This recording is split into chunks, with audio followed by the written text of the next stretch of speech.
Hey folks, this is Rhykker, and the Paladin for D4 has leaked. We also got today the reveal of Season 10 of Diablo 4. Test server goes live next week. Let's get into all the details. First off, real quick, the reason the Paladin leaked is because within Blizzard's internal content delivery network, we have seen this build of Diablo 4 pushed through 2.5x Paladin. Womp womp. So potentially in preparation for Gamescom next week, where people are going to be trying out the new expansion, they needed to put the build on their content delivery network so that computers outside of Blizzard are able to play this build.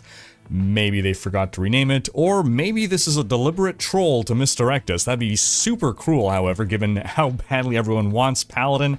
As a reminder, folks, all my predictions for upcoming Expansion 2 can be found in this video here. I'm expecting early next week at Gamescom to get the full reveal of the expansion, so do stay tuned for a video coverage of that if and when it happens. But now on to the other news of the day, the Sanctuary Sitdown, which replaced the campfire chat, so there was no dev stream. Instead, this was a Discord call hosted by streamer Cliptus, so you could have watched it either on his stream or followed along within the Discord. The Sanctuary Sitdown was originally framed as something in which we'd be able to talk to the devs, ask them about anything. Due to technical difficulties, we kind of lost half the time, and so there really wasn't much opportunity for questions, but we did get the a surprise for me, the full reveal of this Season 10 content during this, or right before we got the patch notes, during the Sanctuary Sitdown. And yes, there's more powers, there's chaos powers. They're renaming them to perks because they are different. They are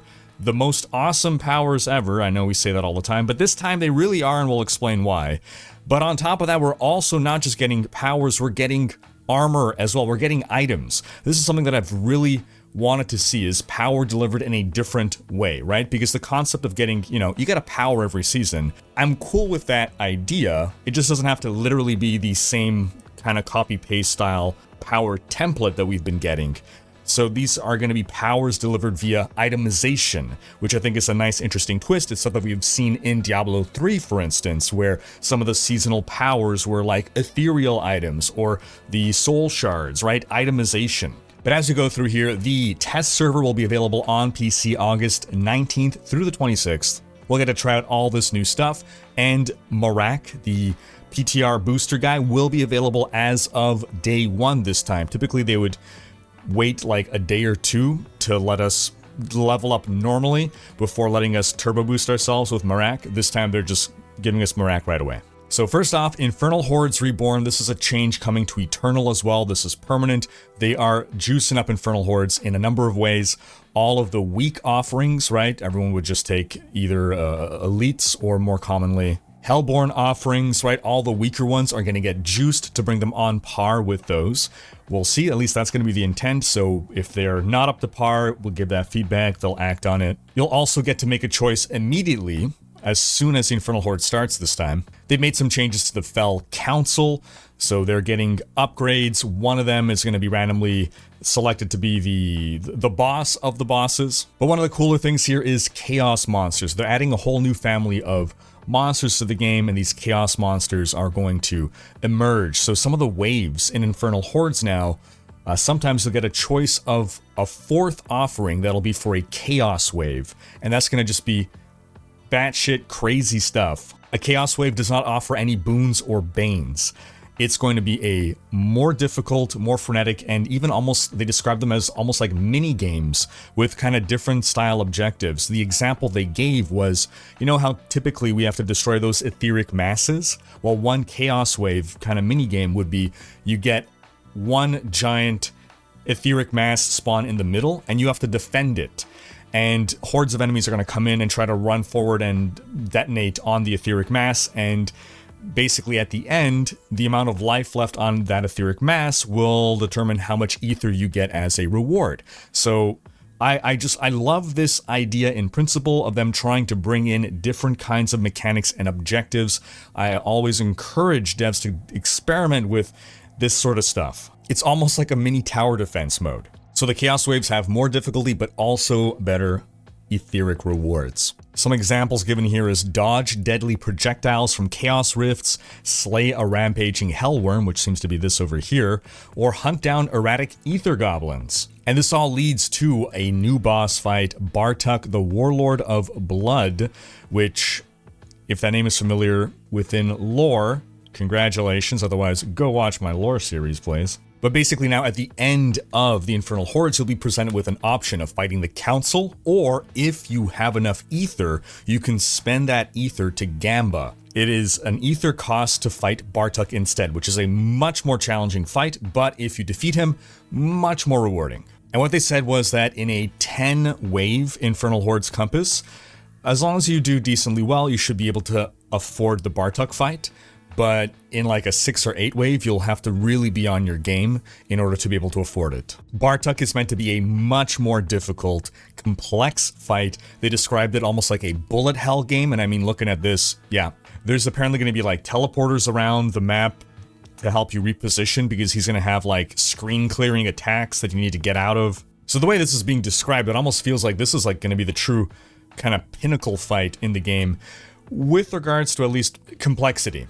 Obviously, it's, or at least I don't imagine he'll be the hardest boss to kill with regards to like life and damage and stuff. But I think like when we're talking about pinnacle challenges, this is probably going to be the most complex fight in the game yet, and hopefully not in a frustrating way. Now you might say, well, why would I even bother? And the answer to that is because Bartuk is going to be the best source of getting the new Chaos Armor. That's the new itemization thing that we were talking about here. We'll discuss Chaos Armor in a little bit, but you can get Chaos Armor anywhere, but the best source of Chaos Armor will be Bartuk and Infernal Hordes in general.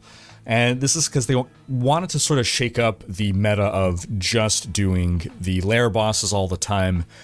You will also be breaking up your lair boss runs with wanting to do Bartuk in order to get your Chaos Armor. So what exactly is this Chaos Armor? Chaos Armor is, in essence, a unique that already exists that rolls onto a different item slot and is super juiced. So the example here is the Banished Lord's Talisman. It instead rolled as Chaos Unique Gloves. So Chaos Uniques can either be helm, chest, gloves, pants, or boots. Not every unique can roll as a Chaos Unique, but most of them can. There's a curated list.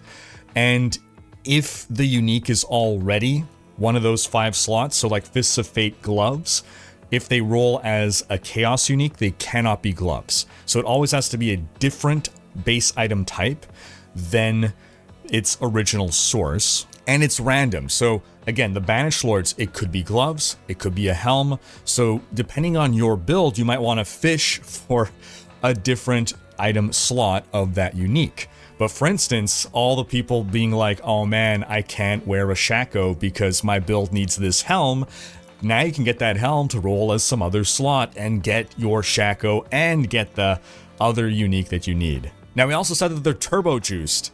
Their unique power rolls maxed out and 20% higher. Now you also cannot double dip by having like a Banished Lord's Amulet and a Banished Lord's Helm. That won't work. You won't be able to equip 2 Banished Lords no matter what the base item type is. If you want the full list of what uniques can roll as Chaos Uniques, they have that listed in their patch notes. I'll drop a link to that in the description. But scrolling on past, we also have, before we're actually done talking about the Infernal Hordes, the other change they're making is that they're basically offering baby Infernal Hordes that are accessible pre-Torment. So these baby Infernal Hordes only roll with 4 waves, and they don't have the Bartuk fight, and they don't have, I think, Chaos Waves either, and you only have 2 council members in the end, so they've been progressively like adding these endgame mechanics, sort of, you know, baby versions, to shake up the leveling experience from 1 to 60 to give us a greater variety of ways to level up our characters. Now let's talk now about the new activity of the season, which revolves all around Chaos Rifts. So right off the bat, Chaos Rifts are an opt-in system. So in other words, if you don't interact with them, you won't have to engage with them. But things start off with them spawning in Helltide. That's where you're going to find your first Chaos Rifts. And again, if you opt in to engage with them, and they wanted to make it an opt-in so that, let's say you're busy doing Blood Maiden or something else, you're not going to see like this thing happening and you have to then decide where to split your attention. So if you choose to go engage with it, then you will fight this wave of chaos monsters. The chaos rifts will be how you get your seasonal currency, seasonal reputation. Now, if you manage to close a chaos rift in a Helltide, there's a good chance you're going to get a new kind of nightmare dungeon sigil that is basically a chaos rift nightmare dungeon. And in that nightmare dungeon, you're going to have a bunch of chaos rifts and chaos monsters. It'll all be juiced with a lot of density. And it is by closing those rifts in nightmare dungeons that you will then be able to get the new special baby compasses for infernal hordes. Alright, on to everyone's favorite, the new seasonal powers. First off, they're calling them perks instead, and that was a deliberate choice, not just a marketing choice to get us to stop memeing about powers. They really do perform differently. The analogy they made was that the seasonal powers we've had so far, which has been what, like 5 seasons? Season 2, 6, 7, 8, 9, yeah, 5 seasons worth of powers so far. It's basically just been an icing on the cake being your build, and every season they kind of scrape off the icing and put on a different flavor of icing.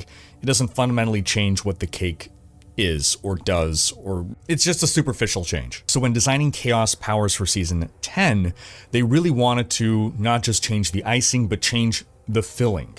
They wanted these powers to really affect how you build your character, how you pick your skills, how you pick your items.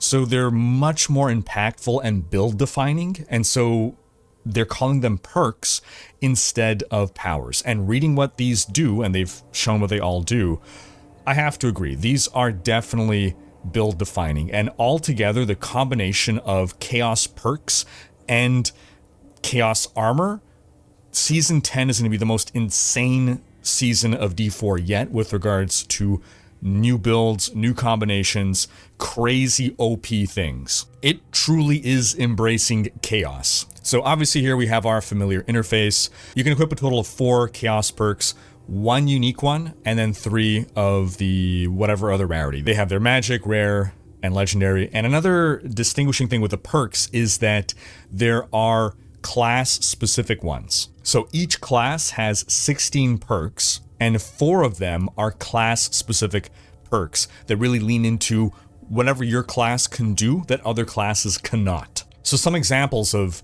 these build-changing perks. Unstable power. Your basic skills are guaranteed crits and overpower for increased damage, but they have a 3-second cooldown. Your core skills deal increased damage, but reduce your max current resource by 20 for 6 seconds, stacking every time you cast your core skill. You can no longer be healed above 50% life.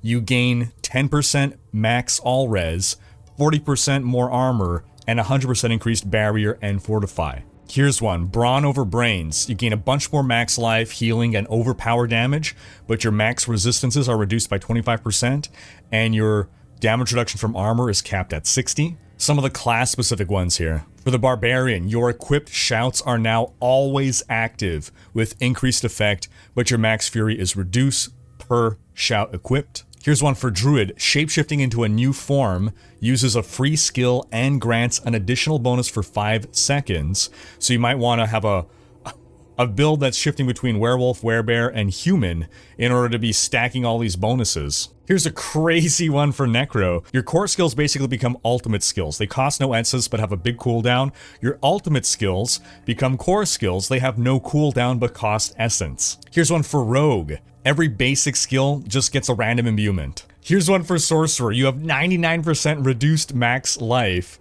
but any damage you would take is dealt to your mana before your life. Mana shield. And then on top of that, we're just getting new unique items for every class. So overall, yes, we got powers again, but these, and I feel like I say this every time, but every time it's true. These do seem to be the coolest powers yet. And on top of that, though, even if you ignore that, we're getting Chaos Armor. That's something that I always wanted to see was, again, the new power come in the form of something other than powers. The changes to Infernal Hordes seem really cool. The whole Chaos Rift thing, we'll see how that works. I feel it's going to be probably similar to the Belial, whatever, incursion thing that we got a couple seasons back. But overall, I'm looking forward to testing things on the PTR next week. But What do you folks think? Sound off in the comments with your thoughts. And again, stay tuned for more coverage next week, both of the PTR and I am betting Gamescom, early Gamescom, day one, we're going to get the expansion reveal. Thanks for watching, folks. Special thanks to my supporters for making these videos possible. If you enjoyed this video, go to the thumbs up and subscribe to join Rhykker's Raiders for more Diablo content.